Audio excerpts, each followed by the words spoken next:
ስሙት ማን ይባላል?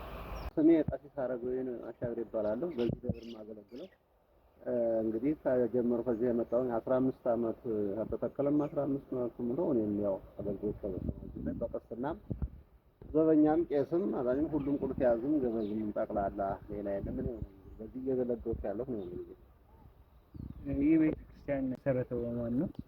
የተመሰረተው እንግዲህ አግዚ የርቀት የአካባቢው ርቀት ቆቦ መድኃኔዓለም ግማሹ ደግሞ ቴራ ሚካኤል ነበር የሚጠቀመው ህዝቡ። ይሄንን የነገር ራቀን ለመቃብርም ርቆናልና እንዴት እንደሆነ አንድ ሰዓት ምናምን በእግራችን ደን እንዴት ይሆናል ብለው አቶ ግርማ ገላልቻና አቶ ቦንሳ ጉደታና አቶ ተሬቻ በዳዳ እንዲሁ ነው ተመካክረው ከህዝብ ላይ አሰባስበው ገንዘብ ፍቃድ ሄደው ምስራቅ ሸዋ አስፈቅደው ይሄንን የመሰረቱት እነዚህ ሶስት ሰዎች ነው።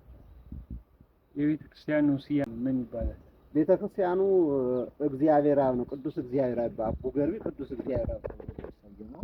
ደብረ ስብሐት ነው ታለው ደብሩም ደብረ ስብሐት ይባላል።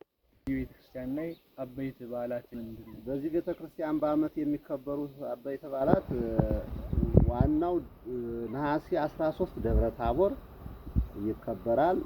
ህዳር 13 ይከበራል። ጥር 13 ይነግሳል። ግንቦት የገባበት በ13 ይሄ አራቱ በአመት አራቱ ነው። ማጠቃለያ እንግዲህ በዚህ ቤተክርስቲያን እንግዲህ እንደምታዩት የጎደሉትን ነገር ህዝበ ክርስቲያኑ እንደምታዩት የመቃብር ርቀት ነው የተከለው። ብዙም ትኩረቱ የለም። ትምህርቱም በወቅቱ በቋንቋቸውም የሚሰጥ አልነበረም። እምነት ብዙም እንግዲህ በመጠለቅ ያለ እውቀትም የለም። ሀስተማን በአንድ ካህን እየታጠነ የሚኖር ነው። ይገርማችኋል 15 አመት ድረስ በአንድ ካህን የሚታጠን ነው። ተሟልቶለት እሁድ ተቀድሶ ያውቅም። ለምን? ገንዘብ ስለሌለ። ለዚህ ይገርማችኋል ለዚህ አንድ ሰዓት ላይ እንዳለመታደል ሆኖ እንጂ አዲስ አበባ ህዝብ ከዚህ ኬንያ ጠረፍ ሆኖ የሚሰራ ህዝብ እያለው ከዚህና እዚህ ለአንድ ሰዓት መንገድ እንደው በጣም የሚገርም ነው። ሳያጋጥመው ቀርቶ እሁድ አይቀደስም። በአንድ ካህን ነው እንደምታዩት። እንግዲህ ዘበኛውም ሁሉም አቃቢውም ሁሉም ጠቅላላ እንግዲህ አንተ ሁሉም ጋር አስተዳደሩ ሁሉም በእኛ ላይ ተጭኖ ነው የሚኖረው። አሁን ደግሞ ይባሱ ላይ ያሉት እንኳን ክርስቲያኖች እንደው ካርኔ የተወሰነ ካርኔ የሚቆርጡ ነበሩ። ከነሱ ወይም ደግሞ በአመት አንዳንድ የሚገባ ገቢ የተወሰነ ነበር። እሱ ደግሞ ዝም ማስቀደሻ ነው። እሱም እንዳይሆን አሁን በልማቱ አየር መንገድ ማረፊያው ከዚህ ስለ በውስጥ ስለገባ ጠቅላላ ህዝብ ክርስቲያኑ ደብረ ዘይት አካባቢ ባለው ዲባዩ አካባቢ ሄዶ ሰፍሯል ማለት ነው። በዛ ነው የሰፈረው። በአሁኑ ሰዓት ችግር ላይ ነው ያለው። ምንም የለም፣ ማስቀደሻም የለም። ጣንጧፍ ባታ ለማርያም ተማሪዎች ሰንበት ትምህርት ቤት እነሱ በአመት አንዴ ነሐሴ 13 መጥተው አንድ ሰው በስነ ስርዓት ሁሉ ነገር አክብረው በእነሱ ላይ ሄደ ቤተክርስቲያን አለ ማለት ይቻላል።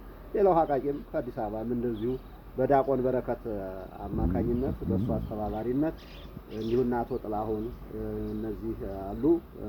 በእነሱ በዳቆን በረከት አስተባባሪነት በወረል ቅዳሴው እሱ አንዳንዴ ሲያጋጥም ያቃድስ ቅዳሴ ይሰጠናል፣ ይቀደስልናል።